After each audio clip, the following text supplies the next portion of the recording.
You've probably got some of these in your stash, so why aren't you using these? I'm talking about rub-ons, the most underrated craft supply, in my opinion, of course. They're so versatile, but if you've ever struggled to make them work, I've got you. Today, I'm sharing 3 creative ways to use rub-ons, plus tons of tips to make the process easy and show you that mixed media doesn't always have to be super messy. Let's get into it.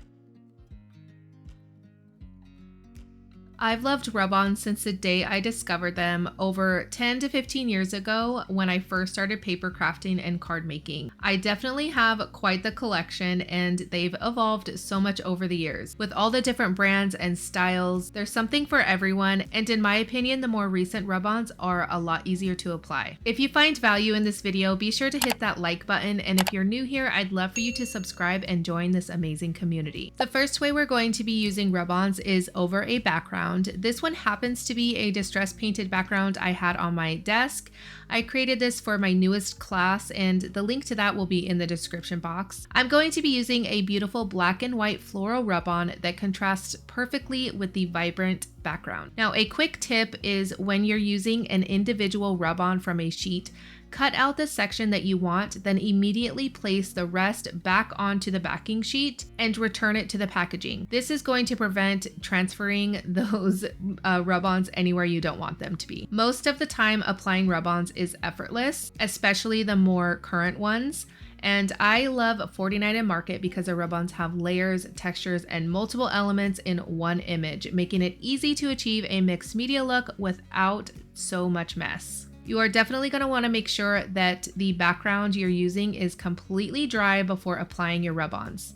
You're also going to want to make sure that you use a tool that feels comfortable to you. Here are some options. I have a bone folder. There are definitely many different types of these. A lot of times rub-on packs come with a popsicle stick that is perfect to transferring rub-ons. You can use a scraper tool, even the back of tweezers. I also love the 4-in-1 tool from scrapbook.com, which has a small scraper for precise areas. So the next way is using them as focal points. Many rub-on brands have gorgeous images like butterflies, florals, birds, and many other things that make great focal points. I like to apply them to a separate piece of cardstock. I cut them out and then pop them up for added dimension. Rub-ons work perfectly for art journals, as you can see in these examples here.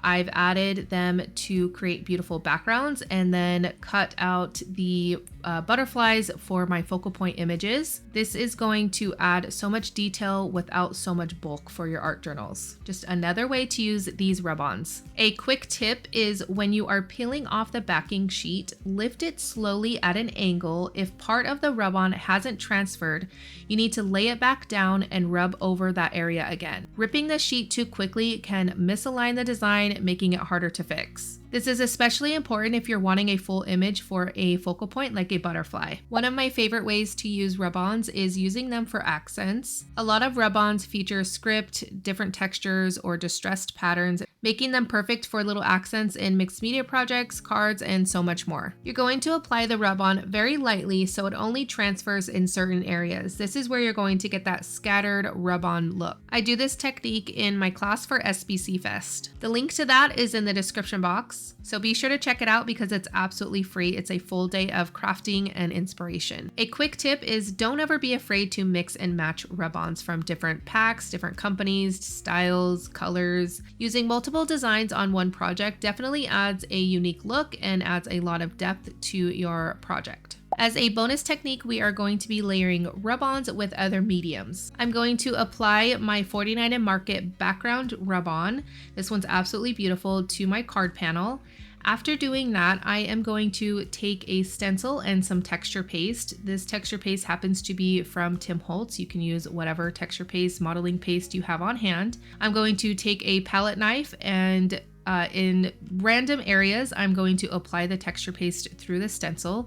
Because this texture paste is opaque, I didn't want to add it over top of my whole background or it would defeat the purpose of using the rub-on in the first place. But I definitely wanted to show you that don't be shy in, using your different mediums together. We bought them for a reason, so we should be using them. The texture paste does dry pretty quickly, but I am going to be sprinkling some embossing glaze in wild honey and picked raspberry in a few different areas just to add a little more interest to my card panel. I'm going to heat set this, but you need to be careful because the texture paste will bubble up. I don't mind that. I love the extra dimension, but if that bothers you, you probably want to skip this step. For even more detail, I am going to be taking my script ledger stamp from Tim Holtz and I'm going to randomly stamp it on my card panel with Wild Honey Archival ink. I'm going to take some pre-cut die pieces from my stash, and I have a bunch of these next to me in a drawer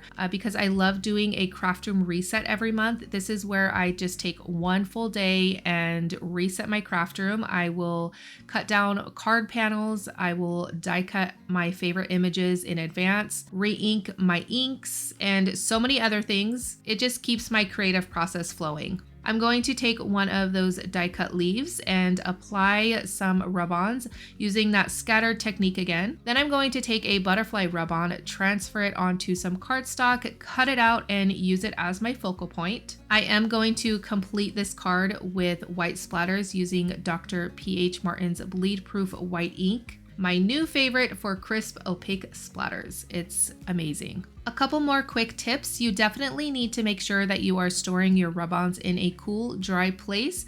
Avoid extreme heat or humidity. Now, if you feel the need to seal your rub-ons, you can use a matte gel medium or a spray fixative. And as you can see, I used minimal supplies to create beautiful cards in no time. Definitely experiment with your rub-ons and get creative with layering. Let me know in the comments which technique you are excited to try first. Definitely tag me on social media if you were inspired and create something. I would love to see it. I want to thank you all for stopping by and spending time with me today. And as always, don't forget to stay creative, my friends.